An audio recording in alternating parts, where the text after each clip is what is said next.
Dear students, very good morning all. Patsmarola, welcome to Financial Accounting new video classroom. From last class, single entry into double entry system. That means conversion method. Statement of affairs method we complete the partnership case discuss single entry, double entry convert missing figures find missing figures sundry debtors sales total value total sales, that means credit sales cash sales find debtors account open. Okay, now next topic total purchases അല്ലെങ്കിൽ total creditors ഇതാണ് നമ്മൾ find ചെയ്യേണ്ടത്. അപ്പോൾ ക്രെഡിറ്റേഴ്സിന്റെ account എങ്ങനെയാണ് open ചെയ്യുക? അപ്പോൾ total creditors account open ചെയ്യുന്നത് credit പർച്ചേസസിന്റെ volume അറിയാൻ വേണ്ടിയിട്ടാണ്. Total debtors account total creditors account open ചെയ്യുന്നത് ക്രെഡിറ്റ് പർച്ചേസിന്റെ വോളിയം അറിയാൻ വേണ്ടിയിട്ടാണ്. അപ്പോൾ ഒരു യൂണിറ്റിൽ ക്യാഷ് പർച്ചേസസ് ഉണ്ടായിരിക്കും, ക്രെഡിറ്റ് പർച്ചേസസ് ഉണ്ടായിരിക്കും. എക്സാമിന് നമ്മളോട് ചോദിക്കുന്നത് calculate the volume of total purchases. Total purchases is equal to total purchases is equal to credit purchase plus cash purchase. ഇതിൽ ക്യാഷ് പർച്ചേസസ് എത്രമാത്രം ഉണ്ട് എന്നുള്ളത് ക്വസ്റ്റ്യനിൽ ഡയറക്റ്റ് ആയിട്ട് നമ്മുടെ കയ്യിൽ തന്നിട്ടുണ്ടായിരിക്കും, പക്ഷെ ക്രെഡിറ്റ് പർച്ചേസ് തന്നിട്ടുണ്ടാവില്ല. അപ്പോൾ ആ ക്രെഡിറ്റ് പർച്ചേസ് കണ്ടുപിടിക്കാൻ വേണ്ടിയിട്ടാണ് ടോട്ടൽ ക്രെഡിറ്റേഴ്സ് അക്കൗണ്ട് ഓപ്പൺ ചെയ്യുന്നത്. Total creditors account. അപ്പോൾ ടോട്ടൽ ക്രെഡിറ്റേഴ്സ് അക്കൗണ്ട് ഓപ്പൺ ചെയ്തുകൊണ്ടാണ് ക്രെഡിറ്റ് പർച്ചേസസ് ഫൈൻഡ് ചെയ്യുക. Then proforma of total creditors account check ചെയ്യാം.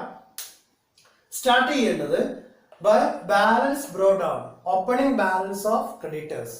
ക്രെഡിറ്റേഴ്സിന് ആ ഒരു യൂണിറ്റിൽ നിന്ന് കൊടുക്കാനുള്ള opening balance amount, that means last ഇയറിലെ ക്ലോസിംഗ് ബാലൻസ് എമൗണ്ട് ആയിരിക്കും ഇവിടെ ഓപ്പണിംഗ് ബാലൻസ് ആയിട്ട് കാണിക്കുന്നുണ്ടാവും. അപ്പോൾ ഈ വർഷം മുതൽ കൊടുക്കാനുള്ള ഓപ്പണിംഗ് ബാലൻസ് എമൗണ്ട് കഴിഞ്ഞ വർഷത്തെ ക്ലോസിംഗ് ബാലൻസ് എമൗണ്ട് ആണ് നമ്മളിവിടെ ട്രാൻസ്ഫർ ചെയ്യുക. ഇതാണ് ഇതിന്റെ starting point by balance brought down, അതിന്റെ opening balance. Okay, then by cash, then by bills payable ഡിസ്ഓർഡേർഡ്.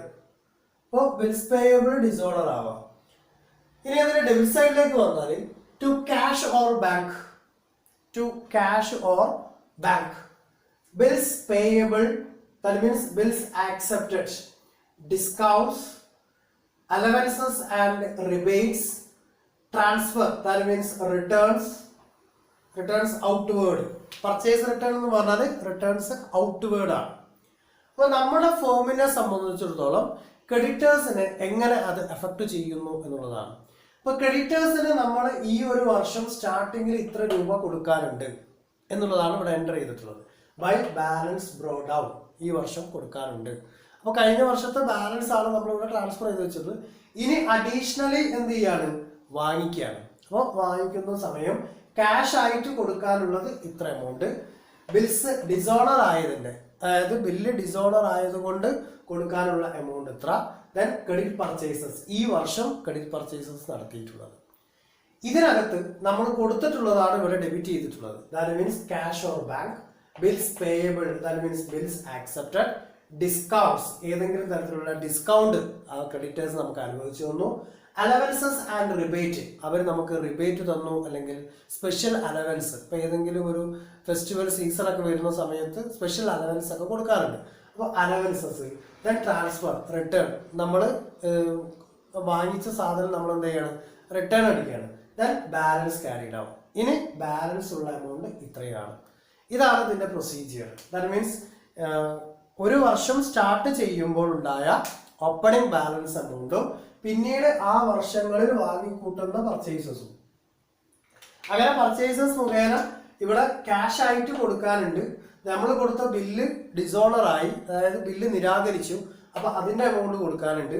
Then ഈ വർഷത്തെ ടോട്ടൽ ക്രെഡിറ്റ് പർച്ചേസസ്, ഇത് ബാലൻസിങ് ഫിഗർ ആണ്. Credit purchase. ഇതാണ് നമ്മൾ ഫൈൻഡ് ചെയ്യണമെന്ന് പറഞ്ഞു. അതായത് total purchases is equal to credit purchase plus cash purchase. So credit purchase find ചെയ്യുന്നത് ടോട്ടൽ ക്രെഡിറ്റേഴ്സ് അക്കൗണ്ട് ഓപ്പൺ ചെയ്തിട്ടാണ്. അപ്പോൾ ഇത് ഇതിന്റെ ബാലൻസിങ് ഫിഗർ ആണ്. അപ്പോൾ ക്വസ്റ്റ്യനകത്ത് ഇതിന്റെ ഓപ്പണിംഗ് ബാലൻസും ക്ലോസിംഗ് ബാലൻസും തന്നിരിക്കും. ഇത് ക്ലോസിംഗ് ബാലൻസ് ആണ്. ക്രെഡിറ്റേഴ്സിന്റെ ക്ലോസിംഗ് ബാലൻസ്. അപ്പോൾ ഓപ്പണിംഗ് ബാലൻസ് ഇതിന്റെ റൈറ്റ് ഹാൻഡ് സൈഡിലും ക്ലോസിംഗ് ബാലൻസ് ലെഫ്റ്റ് ഹാൻഡ് സൈഡിലും റൈറ്റ് ചെയ്തു. ദെൻ ക്യാഷ് ആയിട്ട് കൊടുക്കാനുള്ളത്, ബില്ല് നിരാകരിച്ചിട്ടുള്ളത്. Then credit purchases to cash or bank. എന്താ ജേർണൽ എൻട്രി വരുന്നത്? Creditors account debtor to cash or bank. അപ്പൊ ക്രെഡിറ്റേഴ്സിന്റെ അക്കൗണ്ടിൽ ഡെബിറ്റ് ചെയ്തു. Debit the receiver.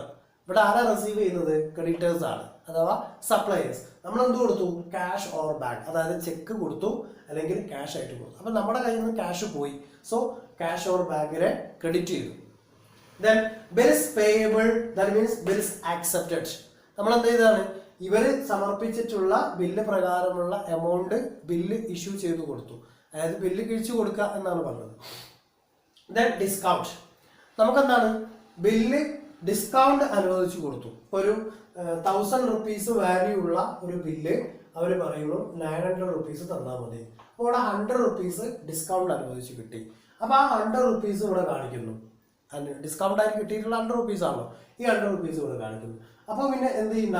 ഇത്രയും എമൗണ്ട് ഇനി വീണ്ടും കൊടുക്കാനുണ്ടാവില്ല. 900 രൂപ ഇനി കൊടുക്കാനുണ്ടാവുള്ളൂ. Okay. Then allowances and rebate. അതുപോലെ റിബേറ്റ് അനുവദിച്ച് കിട്ടുക, അതുപോലെ അലവൻസസ് കിട്ടുക. Then transfer or return. Purchase return ഉണ്ടോ? അപ്പോൾ ഒരു 500 യൂണിറ്റ് നമ്മൾ പർച്ചേസ് ചെയ്തു. ആ 500 യൂണിറ്റിൽ ഒരു 350 യൂണിറ്റ് നമ്മൾ യൂസ് ചെയ്തു. 150 യൂണിറ്റ് റിട്ടേൺ അടിക്കുന്നു. അപ്പോൾ നമ്മൾ 500 യൂണിറ്റിന് പൈസ കൊടുക്കണമായിരുന്നു ശരിക്കും. പക്ഷെ ഇവിടെ റിട്ടേൺ അടിച്ച പ്രകാരം എത്ര യൂണിറ്റിന് കൊടുത്താൽ മതി? 350 യൂണിറ്റിന് കൊടുത്താൽ മതി. അപ്പോൾ ഇവിടെ ഈ 150 ആണ് ഇവിടെ റെക്കോർഡ് ചെയ്യുക. Transfer or returns 150. അപ്പോൾ 150ക്ക് എത്രയാണോ ക്യാഷ്? ഇപ്പോൾ സപ്പോസ് ഇത് റുപ്പീസ് ആണെന്നുണ്ടെങ്കിൽ ഇവിടെ 150 rupees എന്ന് എഴുതാം. ഓക്കെ. Then closing balance. എന്നിട്ട് ക്ലോസിംഗ് ബാലൻസ് എമൗണ്ടും ട്രീറ്റ് ചെയ്തു. ദെൻ ബാലൻസിങ് ഫിഗർ ഫൈൻഡ് ചെയ്യുന്നു. Credit purchases. എത്ര ക്രെഡിറ്റ് പർച്ചേസസ് ഉണ്ടായിരിക്കുന്നത്? ക്ലിയർ ആണല്ലോ. നെക്സ്റ്റ് പാർട്ടിൽ bills payable account. Bills payable account open ചെയ്യുമ്പോഴും opening balance and closing balance. Clear? ക്രെഡിറ്റേഴ്സിന്റെ അക്കൗണ്ട് ഓപ്പൺ ചെയ്തപ്പോഴും ഓപ്പണിംഗ് ബാലൻസ് റൈറ്റ് ഹാൻഡ് സൈഡിലാണ്. ബിൽസ് പേയബിൾ അക്കൗണ്ട് ഓപ്പൺ ചെയ്തപ്പോഴും opening balance right hand side. ഇത് രണ്ടും എന്താണ്? ലയബിലിറ്റി ആണ്. ലയബിലിറ്റി എല്ലായ്പ്പോഴും ക്രെഡിറ്റ് ബാലൻസ് ആണ് കാണിക്കുക. അസറ്റ്സ് ആണ് എല്ലായ്പ്പോഴും ഡെബിറ്റ് ബാലൻസ് കാണിക്കുക. ഓക്കെ. അപ്പൊ ഇത് ലയബിലിറ്റി ആയതുകൊണ്ട് തന്നെ എന്ത് ചെയ്തു?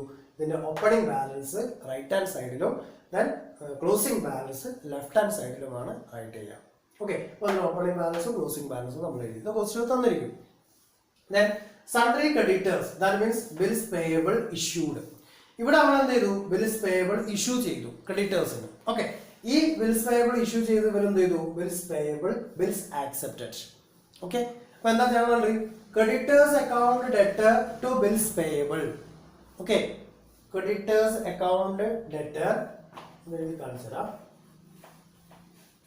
ദാറ്റ് ഈസ് ഇങ്ങനെയാണ് ജേർണൽ എൻട്രി. ക്രെഡിറ്റേഴ്സ്, അതായത് total creditors account debtor to bills payable, അതായത് ബില്ല് ആക്സെപ്റ്റ് ചെയ്യുമ്പോൾ. ഓക്കെ. അപ്പൊ ഇതാണ് ജേർണൽ എൻട്രി. അപ്പൊ ഇതിന്റെ അർത്ഥം എന്താ? Debit the receiver and credit the giver. Debit all expenses or losses, credit all incomes or gains. Okay. അപ്പോൾ ഇത് ആക്സെപ്റ്റ് ചെയ്ത് കഴിഞ്ഞാൽ അതിനെ ക്രെഡിറ്റ് ചെയ്തു. ആരാണോ ഇത് റിസീവ് ചെയ്തിട്ടുള്ളത് അവരുടെ അക്കൗണ്ടിൽ ഡെബിറ്റും ചെയ്തു. ഓക്കെ. ഇനി ഇവിടെ പറഞ്ഞ ജേർണൽ എൻട്രി എന്താ? Bills payable account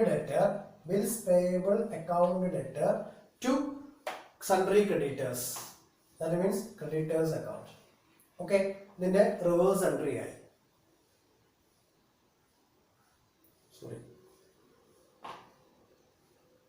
Creditors account debtor to bills payable.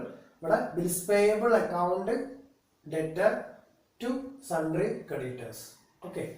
അപ്പോൾ ഇത് ബില്ല് ആക്സെപ്റ്റ് ചെയ്തു. അതേസമയം ഇവിടെ എന്ത് ചെയ്തു? ബില്ല് ഡിസോണർ ആയി. ഓക്കെ. അപ്പൊ അതിന്റെ ജേർണൽ എൻട്രി ആണ് bills payable account debtor to sundry creditors. അപ്പോൾ അത് ആക്സെപ്റ്റ് ചെയ്യുമ്പോഴുള്ള ജേർണൽ എൻട്രിയും റിവേഴ്സ് ആയിട്ട് എൻട്രി ചെയ്യുന്നത് എപ്പോഴാണ്? അത് റിജക്ട് ചെയ്യുമ്പോൾ. അപ്പോൾ ഇവിടെ ക്രെഡിറ്റേഴ്സിന്റെ അക്കൗണ്ടിനെ ഡെബിറ്റ് ചെയ്തേക്കാണ്, ഇവിടെ ക്രെഡിറ്റേഴ്സിന്റെ അക്കൗണ്ടിനെ ക്രെഡിറ്റ് ചെയ്തേക്കാണ്. ഇവിടെ ബിൽസ് പേയബിളിനെ ക്രെഡിറ്റ് ചെയ്തു, ഇവിടെ ബിൽസ് പേയബിളിനെ ഡെബിറ്റും ചെയ്തു എന്ന് പറഞ്ഞാൽ ഒന്ന് ബില്ല് ആക്സെപ്റ്റ് ചെയ്തിട്ടുള്ളതാണ്, രണ്ടാമത്തത് ബില്ല് എന്ത് ചെയ്താണ് റിജക്റ്റ് ചെയ്തിട്ടുള്ളതാണ്. ഓക്കെ, അഥവാ നിരാകരിച്ചു പോയി. Then creditors, that means bills payable, creditors account, sundry creditors account, debtor to bills payable, sundry creditors account debtor to bills payable. അപ്പോൾ ഇവിടെ എന്ത് ചെയ്താണ് ഇഷ്യൂ ചെയ്തിട്ടുള്ളത് എൻ്റർ ചെയ്തു, ഇത് ഇവിടെ എന്ത് ചെയ്തു ആക്സെപ്റ്റ് ചെയ്തു. Okay, creditors account debtor to bills payable. ഇനി ക്യാഷ് ഓർ ബാങ്ക്, അതായത് ബില്ലിന്റെ മേലെ ക്യാഷ് കൊടുത്തിട്ടുള്ളത് ഇതിന്റെ ബാലൻസിങ് ഫിഗർ അത്രയാണ് എന്തിൽ വരിക ബിൽസ് പേയബിൾ അക്കൗണ്ടിൽ വരിക. ഇനി നെക്സ്റ്റ് ടോപ്പിക് ആണ് എന്ത് ബിൽസ് റിസീവബിൾ അക്കൗണ്ട്. നമ്മൾ ടോട്ടൽ ഡെറ്റേഴ്സ് അക്കൗണ്ട് അല്ലെങ്കിൽ ടോട്ടൽ സെയിൽസ് നമ്മൾ കാൽക്കുലേറ്റ് ചെയ്തു, പർച്ചേസ് ചെയ്യുമ്പോൾ തന്നെ സെയിൽസ് കാൽക്കുലേറ്റ് ചെയ്തു. അപ്പോൾ സെയിൽസ് കാൽക്കുലേറ്റ് ചെയ്യുന്നതിന്റെ ബേസ് എന്താ ക്യാഷ് സെയിൽസും ക്രെഡിറ്റ് സെയിൽസും ഫൈൻഡ് ചെയ്യണം. അപ്പോൾ ക്രെഡിറ്റ് സെയിൽസ് ഫൈൻഡ് ചെയ്യാൻ വേണ്ടിയിട്ടാണ് ഡെറ്റേഴ്സിന്റെ അക്കൗണ്ട് ഓപ്പൺ ചെയ്തത്. ഇവിടെ ബിൽസ് റിസീവബിൾ അക്കൗണ്ട്, അപ്പോൾ ബിൽസ് റിസീവബിൾ അക്കൗണ്ട് ഓപ്പൺ ചെയ്യുന്നു. ദെൻ ബിൽസ് റിസീവബിൾ അക്കൗണ്ട് എന്താണ് അസറ്റ് ആണ്. ഓക്കെ, അപ്പോൾ അസറ്റ് എല്ലായ്പ്പോഴും ഏത് ബാലൻസ് ആണ് കാണിക്കുക ഡെബിറ്റ് ബാലൻസ് ആണ് കാണിക്കുക. So the opening balance to balance brought down, അതിന്റെ opening balance amount right, corresponding ആയിട്ട് ഇതിന്റെ ക്ലോസിംഗ് ബാലൻസ് ഇവിടെ റൈറ്റ് ചെയ്യുന്നു. Okay, by balance closing balance, ഇതിന്റെ closing balance carried out. Okay, then by cash sundry debtors, that means bills receivable dishonored, sundry creditors bills receivable endorsed, then sundry debtors bills receivable received during the year. Okay, അപ്പോൾ ഇത് amount ആണ് ഇവിടെ എന്തുണ്ടാവുക balancing figure ആയിട്ട് treat ചെയ്യുന്നുണ്ടാവുക. അപ്പോൾ അതോടെ എന്ത് ചെയ്യണം ബിൽസ് റിസീവബിൾ അക്കൗണ്ടിൽ bills receivable account debtor to sundry debtors. അപ്പോൾ നമ്മൾ സൺട്രി ഡെറ്റേഴ്സ് അക്കൗണ്ട് ഓപ്പൺ ചെയ്തപ്പോൾ അവിടെ ബിൽസ് റിസീവബിൾ റിസീവ്ഡ് എന്ന് പറഞ്ഞിട്ട് അതിന്റെ ഡെബിറ്റ് സൈഡിൽ കാണിച്ചു പോയിട്ടുണ്ട്. Okay, bills receivable account debtor to sundry creditors, ഇതാണ് ചാനലുണ്ട് bills receivable account debtor to sundry debtors. Okay, sundry debtors. അപ്പോൾ സൺട്രി ഡെറ്റേഴ്സിന്റെ അക്കൗണ്ട് ഓപ്പൺ ചെയ്തപ്പോൾ എന്ത് ചെയ്തു debtors account debtor to bills receivable. അപ്പോൾ ബിൽസ് റിസീവബിൾ അക്കൗണ്ടിൽ അത് എന്ത് ചെയ്തു ഡെറ്റേഴ്സിന്റെ അക്കൗണ്ടിൽ ക്രെഡിറ്റ് ചെയ്ത് കൊടുത്തു, ഇവിടെ റിസീവബിൾ അക്കൗണ്ടിൽ ഡെബിറ്റും ചെയ്ത് കൊടുത്തു. ഓക്കെ, അപ്പോൾ ഇതാണ് ഇതിന്റെ ഫോർമാറ്റ്. നമ്മളിതിന് ഓരോന്നിനും ഓരോ എക്സാമ്പിൾ വർക്കൗട്ട് ചെയ്ത് നോക്കാം. അപ്പോൾ വളരെ സിമ്പിൾ ആയിട്ട് ക്ലിയർ ചെയ്ത് പോവാം. ഓക്കെ, അപ്പോൾ ഇനി നമ്മൾ ഡെറ്റേഴ്സിന്റെ അക്കൗണ്ട് നേരത്തെ ഓപ്പൺ ചെയ്തു, അതുകൊണ്ട് എങ്ങനെയാണ് ഡെറ്റേഴ്സിന്റെ ബാലൻസ് ഫിഗർ ഫൈൻഡ് ചെയ്യാന്നുള്ളത് നമുക്കറിയാം. ഇനി നമ്മൾ ചെക്ക് ചെയ്യുന്നത് ടോട്ടൽ പർച്ചേസസ് അക്കൗണ്ട് ഓപ്പൺ ചെയ്യുന്നു, അതിലൂടെ ക്രെഡിറ്റ് പർച്ചേസസിന്റെ വോളിയം എത്രമാത്രം ഉണ്ട് എന്നുള്ളതാണ് ഫൈൻഡ് ചെയ്യുന്നത്. അതായത് ക്രെഡിറ്റേഴ്സിന്റെ അക്കൗണ്ട് ഓപ്പൺ ചെയ്തെങ്കിൽ മാത്രമേ എന്ത് കിട്ടുള്ളൂ ക്രെഡിറ്റ് പർച്ചേസസ് കിട്ടാൻ വേണ്ടി സാധിക്കുള്ളൂ. നമുക്ക് ഇനി ഒരു പ്രോബ്ലം വർക്കൗട്ട് ചെയ്ത് നോക്കാം. From the following information calculate total purchases. From the following information, calculate total purchases. Balance on 1st January 2019 rupees 14,000. Cash paid to creditors rupees 10,000. Bills payable given or bills accepted rupees 10,000. Discount allowed by them rupees 500. Returns outward 3,000. Creditors as on 31st December 2019 25,000. Cash purchases 10,000. Okay, then calculate total creditors account. എങ്ങനെയാണ് total creditors account open ചെയ്യുന്നത്? Total creditors account heading കൊടുക്കുക total creditors account, debit balance and credit balance. First one first January 2019 balance. So by balance brought down is 14,000 opening balance. Cash paid to creditors, so to cash rupees 10,000. Bills payable given or bills accepted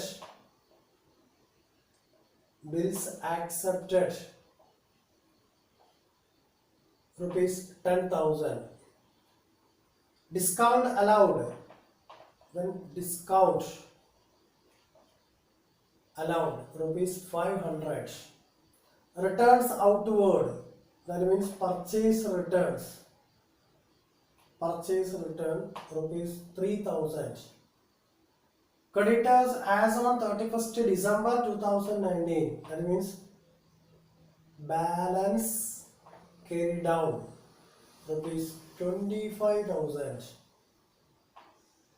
Okay, ഇത്രയാണ് fact. Cash purchases ആണ്. Cash purchases എന്തായാലും എന്ത് ചെയ്യാൻ പറ്റില്ല, ഈ ക്രെഡിറ്റേഴ്സിന്റെ അക്കൗണ്ടിൽ treat ചെയ്യാൻ പാടുള്ളതല്ല. ഓക്കെ, അപ്പൊ ഇനി ഇതിനെ എന്ത് ചെയ്യണം, ടോട്ടൽ ചെയ്യാം. 0 0 then 500 then 8 8 3 4 48,500. അപ്പോൾ 48,500 രൂപ എന്നുള്ളതാണ് ഇതിന്റെ ടോട്ടൽ വാല്യൂ എന്ന് നമുക്ക് കിട്ടിയിട്ടുള്ളത്. അപ്പൊ ആ ടോട്ടൽ വാല്യൂ എന്ത് ചെയ്യണം, ഇതിന്റെ ക്രെഡിറ്റ് സൈഡിലേക്ക് അതുപോലെ ട്രാൻസ്ഫർ ചെയ്യുന്നു.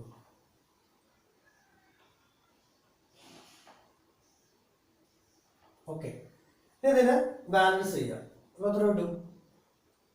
4 - 1 3 8 - 4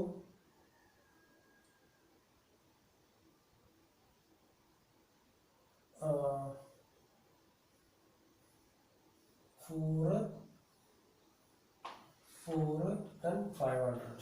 Okay, 34,500. That is credit purchases. Credit purchases balancing figure. ഇതാണ് ഇതിന്റെ ബാലൻസിങ് ഫിഗർ. അപ്പൊ എന്ത് കിട്ടി? 34,500 രൂപയാണ് ഇവിടുത്തെ എന്ത് ക്രെഡിറ്റ് പർച്ചേസസ്. ഓക്കെ, നമ്മൾ കാൽക്കുലേറ്റ് ചെയ്യാൻ പോകുന്നത് എന്താ? Total purchases. Then write the next line. Total purchases. Total purchases is equal to cash purchase plus credit purchase. Credit purchase is equal to cash purchase 10,000 plus credit purchase 34,500. Will you get 44,500? That is an answer. Okay, അപ്പോൾ total purchases എന്ന് പറയുന്നത് 44,500 credit purchase 34,500 ആണ്. Clear അല്ലേ? അപ്പോൾ ക്വസ്റ്റ്യനിൽ തന്നിട്ടുള്ള fact അതുപോലെ അതിന്റെ അക്കൗണ്ട് ഓപ്പൺ ചെയ്യാം, അതിനകത്ത് പോസ്റ്റ് ചെയ്യുന്നു. ദെൻ ക്യാഷ് പർച്ചേസസ് പുറത്ത് വെച്ചിട്ടാണ് കാൽക്കുലേറ്റ് ചെയ്യുന്നത്. Cash purchase plus credit purchase will get total purchases. Is it clear? Thank you.